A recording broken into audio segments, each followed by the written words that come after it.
Dangerous Toys has a new album, which isn't really a new album, but if you were a fan of them in the early days like I was, I think you'll like this. The album is called Demolition. It's a compilation album. It was just released on December 12th, 2025. The album is just a collection of tracks from their early days that were recorded between the albums Hellacious Acres from 1991 and Pissed from 1994.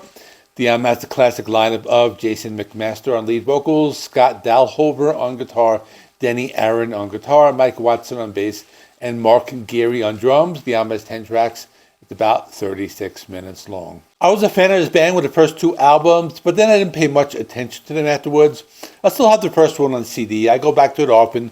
This album reminds me a lot of the first album. The production is very raw. It doesn't matter really because it has that classic feel. If you didn't know, they play music that's a blend of southern rock and glam metal. You hear influences from bands like Aerosmith, ZZ Top, Guns N' Roses, but they've always had that very unique sound, and when you hear a few seconds of one of their songs, you will know it's them. So let me talk more about the songs.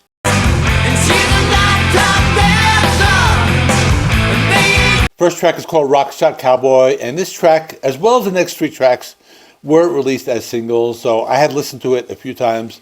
It's a pretty cool song. It just starts right away with the vocals and the chorus, then the verse part is a lot softer. I thought it was a pretty cool song, because it has a very fun type of really like a feel-good vibe to it. It's the type of song that captures a time when it was recorded, when it was the early 90s. The band was still doing what they were doing while grunge was happening. So for that reason, I like this song.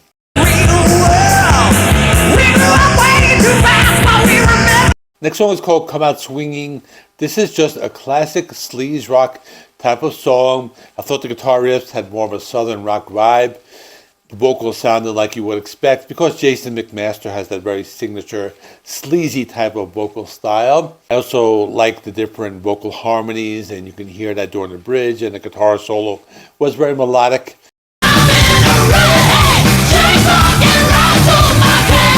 After this is a track, Rattle My Cage. It was a very upbeat and energetic song. It has a very fun and lively type of sound. The song also has some pretty cool melodic guitar parts and a softer bridge where they turn down the distortion on the guitars.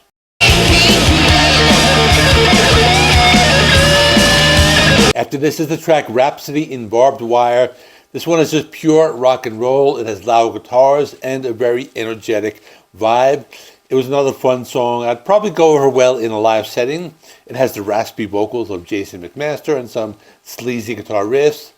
The next song is called One on One Live, and this is about those 900 numbers people used to call in the 90s. And the intro to the song starts with a little mini skit of that. So for that reason, the song sounds a little dated, but as for the music, it's still very good.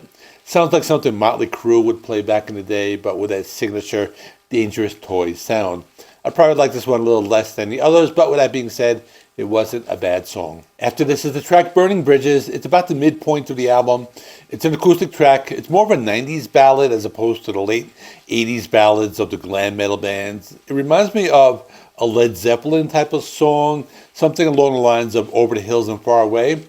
Keep in mind, it's just a demo track, but I think it had the potential of being a hit if they had recorded a proper version of it for one of their albums. And after this is another acoustic track called Your Sister. It's a little more of an upbeat track.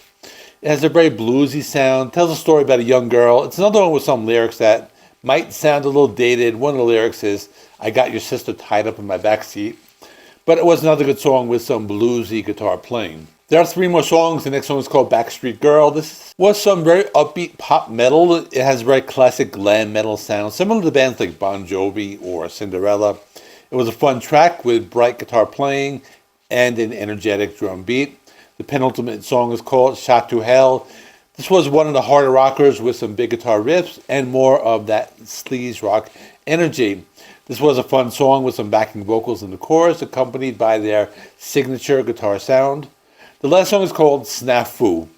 This was a hard rocker with some of those AC/DC style guitar riffs. It was another one of those more energetic songs. If you were wondering what Snafu means, it means situation normal, all fucked up. It's one of the songs that I believe is about the day-to-day grind of going to work every day, or at least that was my interpretation of it. So overall, it's a fun album. I enjoyed listening to it. Now keep in mind, these songs all sound like demo tracks because that's what they are. As you can see on the album cover, you see the Dangerous Toys clown smashing a cassette tape that reads Dangerous Toys Demos. So that's really what the album sounds like. But with that being said, it's still a fun record. My score would be a 7 out of 10 just because of the nature of the production. If they ever did a re-recording of any of these songs, if they were going to make a new album, it would sound much better. Some of the songs and lyrics sound a little dated, as I mentioned, but I still enjoyed it. So that is all. Before I end this, let me just talk about what else is coming up on the channel. At this point in the year, I don't do a lot of new album reviews. This was an exception to the rule, as I am a fan of this band. But at this time, I am doing my end of the year content, which this year is a series of top 10 lists from different metal genres. I already did thrash metal, power metal, and melodic death metal, and traditional heavy metal. And coming up, I have rock, doom metal, death metal, and black metal. And then I'll probably do another bonus video of mixed genre albums, or albums that really didn't fit on any specific list but deserve a mention. And then maybe my most anticipated albums of 2026. So make sure you subscribe to the channel so you don't miss anything. That should be coming out all throughout the month of December. Now, before I go, I did another video about Dangerous Toys, talking about their first album, and that video has a lot of history, and I go into some of the other albums and how they started out and what the songs mean and all that. So it's a very detailed video. I'm going to stick that right there. You can watch that next. In the meantime, please subscribe if you're not already. I do rock and metal reviews, rankings, and more. Thanks for watching. I will see you in the next one.